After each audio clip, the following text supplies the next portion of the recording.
जय श्री सीताराम मित्रों, भक्तजनों,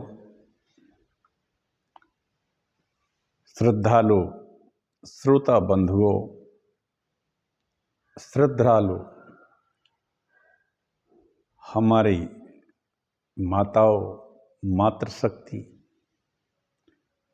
वंदनीय भक्तिजन, श्रद्धालु श्रोताजन,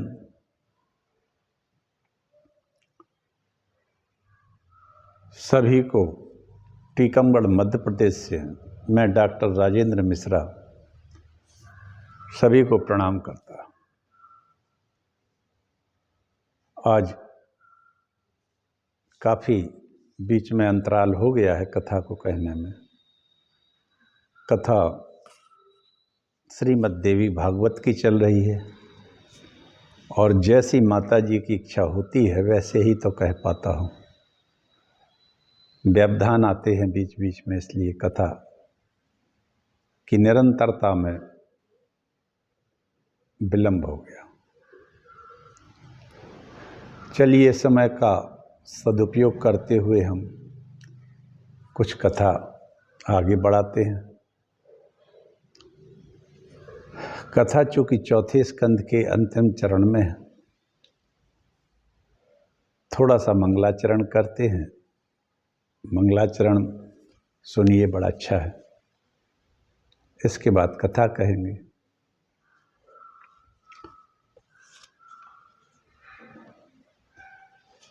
नमोस्तु रामाय लक्ष्मणाय देव्यै च तस्यै जनकात्मजायै नमोस्तु रुद्रेन्द्रयमानिलेभ्यो नमोस्तु चंद्राग्निमरुद्गणेभ्यः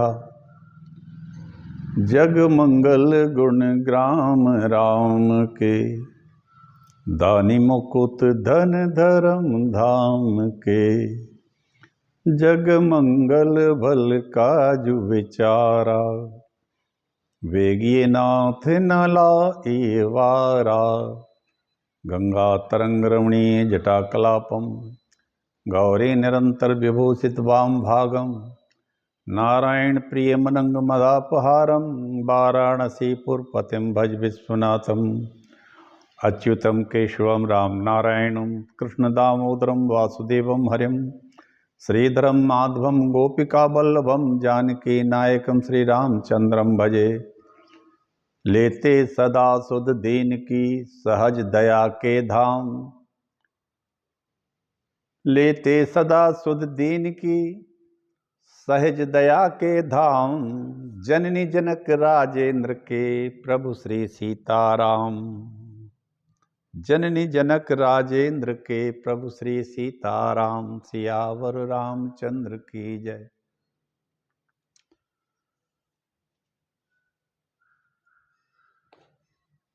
नारायणं नमस्कृत्य नरं चैव नरोत्तमं देवीं सरस्वतीं व्यासं ततो जयमुदीरयेत्। जपादष्टगुणं गानं जपाद अष्टगुणं ध्यानं ध्यानाद अष्टगुणं तपः तपसो अष्टगुणं गानं गानात् परतरम नहीं। जप से श्रेष्ठ कई गुणा ध्यान होता है, ध्यान से कई गुणा श्रेष्ठ तप होता है, तप से कई गुणा श्रेष्ठ गायन होता है, गायन से श्रेष्ठ कुछ नहीं होता है। इसलिए रघुनाथ जी की पूरी रामायण तुलसीदास जी ने अवधी भाषा में और भी कई तरह की भाषाएं उसमें रामायण की रचना की है, ताकि आदमी सहज में उसको इस विशाल ग्रंथ को 24 घंटे में ही गा सकें। इसलिए रामायण 24 घंटे में पूरी हो जाती है। नमोस्तु रामाय लक्ष्मणाय देव्यै च तस्यै जनकात्मजायै नमोस्तु रुद्रेन्द्रयमानिलेभ्यो नमोस्तु चंद्राग्निमरुद्गणेभ्यः। ये मंगलाचरण जो आपको सुना रहे हैं, ये वाल्मीकि रामायण से है। सीता जी के अन्वेषण में हनुमान जी जाते हैं। हनुमान जी जब सफल नहीं होते हैं तब ये स्तुति करते हैं। वसुनाम रुद्रांस अस्तता आदित्य अश्विनु मरोतिपा नमस्कृत्वा गमिष्यामि राक्षसाम शोकवर्धनः। राक्षसों के शोक को बढ़ाने वाला मैं यहाँ वसु, रुद्र, आदित्य, अश्वनी कुमार, मरुदगणों को नमस्कार करके अशोक वाटिका में अब चलूंगा, ऐसा हनुमान जी का कहना है। समुहूर्तमेव ध्यात्वा चिंता विग्रथेन्द्रिया उदतिष्ठन् महाबाहुर हनुमान मारुतात्मजः। इस प्रकार 2 घड़ी तक सोच विचार करके चिंता से शिथिल इंद्रिय वाले हनुमान जी महाराज महाबाहु पवन कुमार सहसा उठकर खड़े हो जाते हैं। वाह क्या बात! अभी थोड़े चिंताग्रस्त थे, जैसे उन्होंने इन सब का स्मरण किया और खड़े हुए और नमस्कार करते हुए बोले, नमोस्तु रामाय ब्रह्मा शंभुर भगवान देवास्ततैव च तपस्विनः सिद्धिमग्निर्वायुश्च पुरुहूतश्च वज्रभृत् वरुणः पाशहस्तश्च सोमादित्यो तथैव च अश्विनौ च महात्मानौ मरुता सर्वे एव च सिद्धिं सर्वाणि भूतानां चैव यः प्रभु दास्यन्ति मम एचान्नये अप्यष्ट पथि गोचरः तदन्नुसं पाण्डुरदन्तं ब्रवरुण शुचिस्मृतं पद्मपलाशलोचनं द्रक्षये तदार्यां वदनं कदान्वहं प्रसन्नताराधिपतुर्तुल्यवर्चसम्। ये वाल्मीकि रामायण के तीसरे सर्ग का 67 श्लोक है। 66, 67, 65 सुंदरकांड में आता है। हिंदी का अर्थ यह है इसमें कि स्वयंभू भगवान ब्रह्मा को, अन्य देवगणों को, तपोनिष्ठ महर्षियों को, अग्निदेव को, वायु को, वज्रधारी इंद्र भी मुझे सफलता प्रदान करें। पासधारी वरुण, सोम, आदित्य, अश्विनी कुमार, मरुदगण, संपूर्ण भूत और भूतों के अधिपति तथा और भी जो मार्ग में दिखने वाले और ना दिखने वाले देवता हैं, वे सब मुझे सिद्धियां प्रदान करें। ऐसा हनुमान जी ने सभी को प्रणाम किया और कहा, संपूर्ण ये देवता, अग्निदेव, वायुदेव, पवनदेव, सभी मुझे, सोम, आदित्य, अश्विनी कुमार, मरुदगण, भूत और इनके अधिपति और जो दिखने वाले और ना दिखने वाले भी देवता हैं, वे सब मुझे सिद्धियां प्रदान करें, सिद्धि प्रदान करें। जिनकी नाक ऊंची और दांत समुद्र जैसे हैं, जिसमें से चक्र के किसी तरह, जिनके मुंह पर किसी तरह के दाग नहीं हैं, जहां पवित्र मुस्कान की छटा छाई रहती है, जिसके नेत्र प्रफुल्ल कमल दल के समान सुशोभित हैं, तथा जो निष्कलंक कलाधर के तुल्य कमनीय कांति से युक्त हैं, वह आर्या, आहा, वह आर्या सीता का मुख मुझे कब दिखाई देगा। हनुमान जी ये सोच रहे हैं। ये 68वां श्लोक है। वो सोच रहे हैं वह आर्या सीता का मुख मुझे कब दिखाई देगा। प्रसन्न ताराधिप तुल्य वर्चसम, स्वयंभू भगवान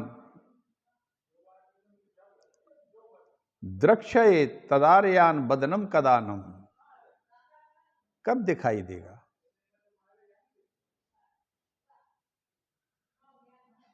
द्रक्षये तदारया बदनम कदान वहम प्रसन्न ताराधिप तुल्य वर्चसम। ऐसा हनुमान जी महाराज सोच रहे हैं कि ऐसा हमें कब दिखाई देगा भगवान।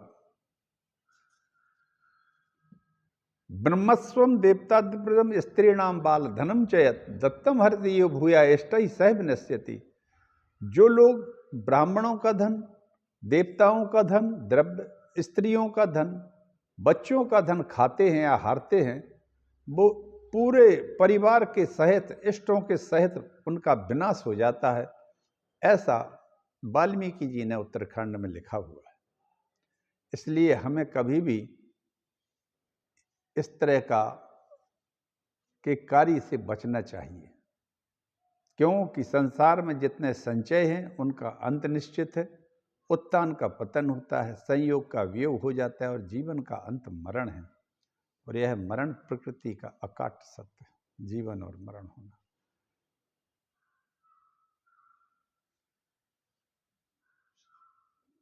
चलिए अब कथा स्टार्ट करते हैं, शुरू करते हैं। देवकी के प्रथम पुत्र का जन्म व 6 पुत्रों का पुनर्जन्म। श्री गणेशाय नमः। अथ काले तु संप्राप्त देवकी देव रूपिणी गर्भ दधारम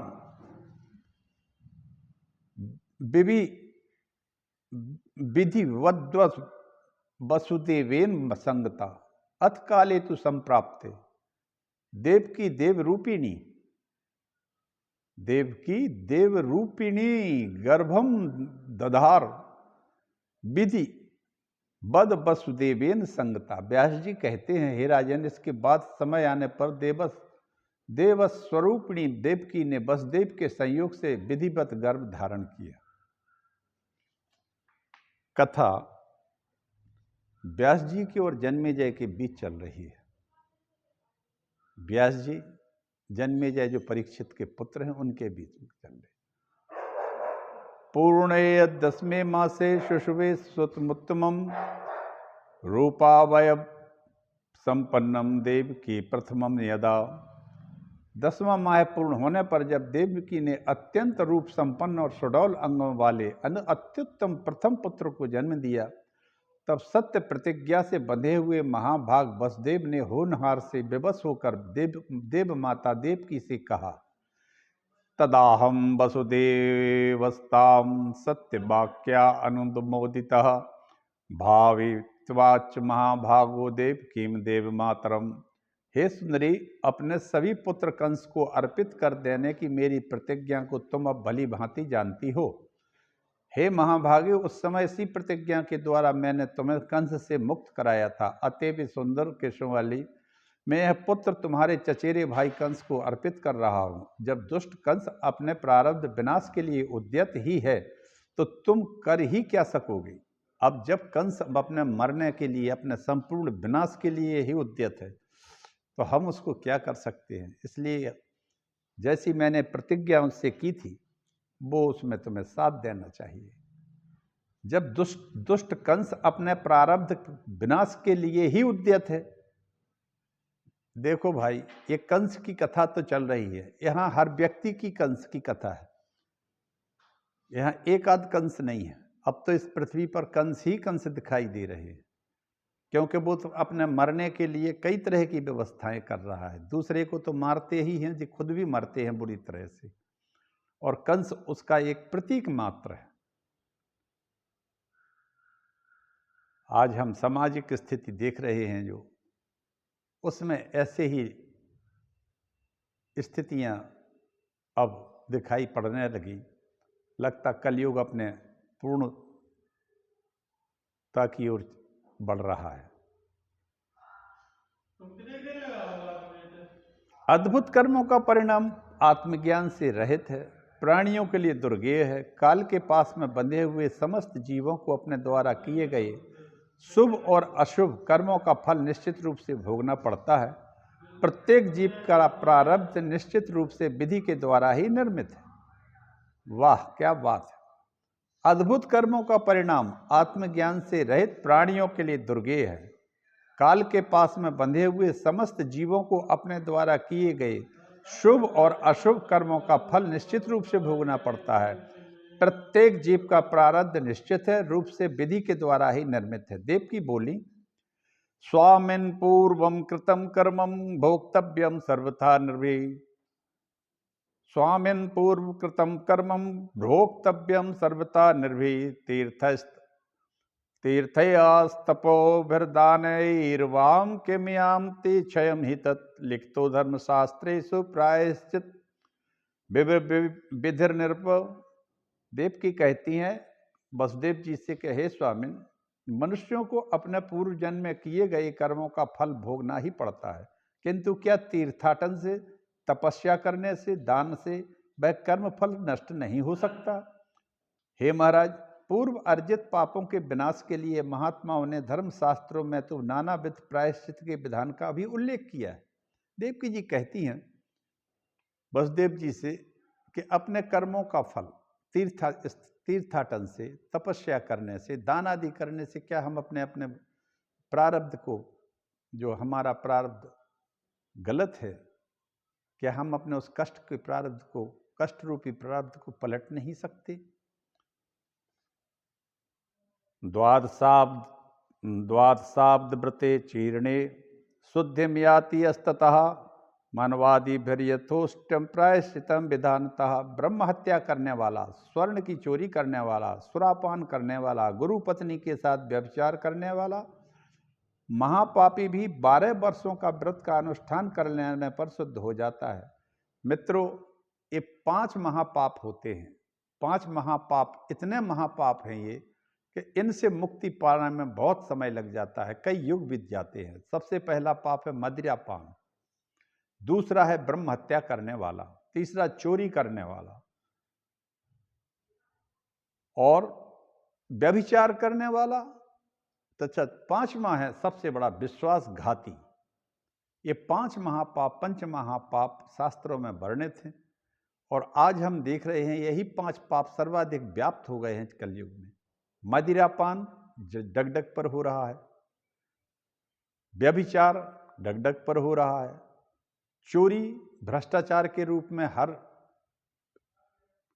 अधिकारियों के यहाँ लगभग देखा जा रहा है, या धंधेबाजों के यहाँ देखा रहा है जो गलत तरीके से काम कर रहे हैं।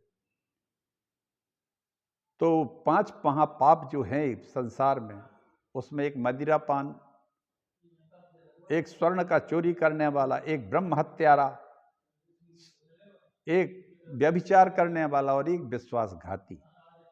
ये भी 12 वर्षों के अनुष्ठान से पवित्र हो जाती है। अगर 12 वर्ष तक ये तपस्या करते हैं तो ये प्रायश्चित से विधान पूर्वक अनुष्ठान करने पर पाप से मुक्त हो जाते हैं। यदि प्रायश्चित विधान के द्वारा पापों से मुक्त नहीं मिलती तो क्या याज्ञवल्क्य और धर्मशास्त्र प्रणेता तथा तत्वर्षी मुनियों के वचन निरर्थक हो जाएंगे? हे स्वामिन, होनी होकर तो रहती है, यदि यह निश्चित है तब तो फिर आयुर्वेद और समंत्र शास्त्र झूठे सिद्ध हो जाएंगे और इस प्रकार भाग्य लेख के समक्ष सभी उद्यम भी अर्थहीन हो जाएंगे। जो होना है वह तो अवश्य घटित होता है। यदि यही सत्य है तो सत्कर्मों की ओर प्रवृत्त होना व्यर्थ है। अग्निष्टोम आदि स्वर्ग प्राप्ति के शास्त्र सम्मत साधन भी निरर्थक हो जाएंगे। जब वेद शास्त्रों के उपदेश की व्रत व्यर्थ हो जाएंगे तब उन प्रमाणों के झूठा हो जाने पर क्या धर्म का समूल नाश नहीं हो जाएगा? देवकी जी कहती हैं कि यदि इन सब के द्वारा पापों का विनाश नहीं हो पाता है तब फिर ये सभी यज्ञ, अग्निष्टोम आदि शास्त्र सम्मत साधन, तब उन प्रमाणों को झूठा हो जाने पर धर्म का समूल नाश हो जाएगा। उद्यम करने पर सिद्धि की प्रत्यक्ष प्राप्ति होती है। अतएव अपने मन में भली भांति सोच विचार करके कोई ऐसा उपाय कीजिए जिससे मेरा यह बालक पुत्र प्रथम बच जाए। किसी के कल्याण की इच्छा से यदि झूठ बोल दिया जाए तो इसमें किसी प्रकार का दोष नहीं होता है, ऐसा विद्वान लोग कहते हैं। किसी के बचाव में यदि हम झूठ बोल दें, अगर उसका जीवन बचता है तो फिर झूठ बोलना पुण्य के बराबर हो जाता है। वसुदेव जी कहते हैं, हे महाभाग, सुनो, मैं तुमसे सत्य कह रहा हूं। मनुष्य को उद्यम ही करना चाहिए, उसका फल तो देव के अधीन है। प्राचीन तत्ववेत्ताओं ने संसार में प्राणियों के 3 प्रकार के कर्म बताए हैं। हे सुमध्य, संचित, प्रारब्ध और वर्तमान, ये 3 ही कर्म जीवन में चलते हैं। ये 3 प्रकार के कर्म देहधारियों के होते हैं। प्राणियों द्वारा संपादित जो भी शुभाशुभ कर्म हैं वे बीज का रूप धारण कर लेते हैं और अनेक जन्मों के उपार्जित वे कर्म समय पाकर फल देने के लिए उपस्थित हो जाते हैं। जीव अपना पूर्ण शरीर छोड़कर अपने द्वारा किए हुए कर्म के अधीन होकर स्वर्ग और नरक में चला जाता है। स्वकर्म करने वाला जीव दिव्य शरीर प्राप्त करके स्वर्ग में उपभोग करता है और दुष्कर्म करने वाला विषय भोग जन्य यातना देह प्राप्त करके नरकों में अनेक प्रकार के कष्ट भोगता रहता है। सत्कर्म का स्वर्ग को प्राप्त होता है और दुष्कर्मी नरकों को प्राप्त होता है। आगे कहते हैं, गृहीत्वा बालकम प्राय अस्मत् पूर्व मिदम वचः धन्यस्तम सूर्यपुत्राद ज्ञाता पुत्र समर्पणात्।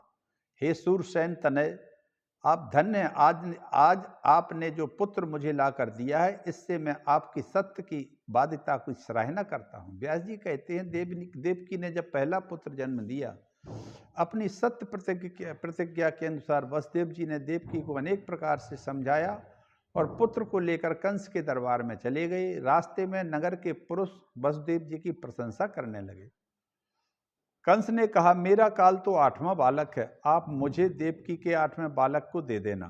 ऐसा कहकर कंस ने वह बालक वसुदेव जी के हाथों में वापस कर दिया और कहा, इसे लेकर अपने घर चले जाओ। कंस के इस व्यवहार से सारी सभा साधु साधु कहने लगी। दुष्ट कंस का ऐसा दयालुता का व्यवहार देखकर सभी चकित रह गए, क्योंकि नीच मनुष्य का झुकना भी कष्टकारक होता है। मानसकार गोसाई जी तुलसीदास जी लिखते हैं रामायण में, वाह क्या बात है।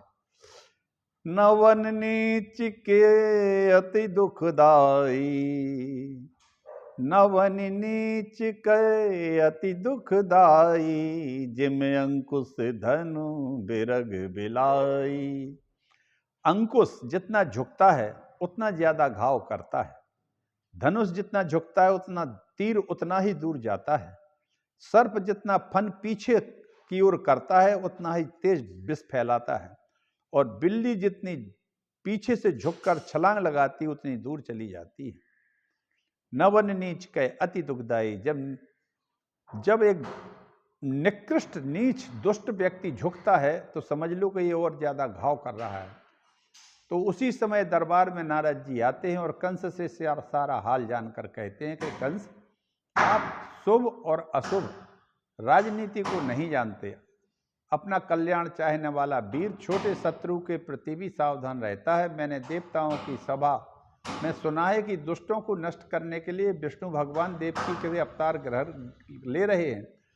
तुम तो 8वें की बात कहते हो। तो गणित के सम्मेलन में क्रिया के आधार पर सभी पुत्र 8 में कहे जा सकते हैं। ऐसा कहकर नारद जी वहां से चले गए।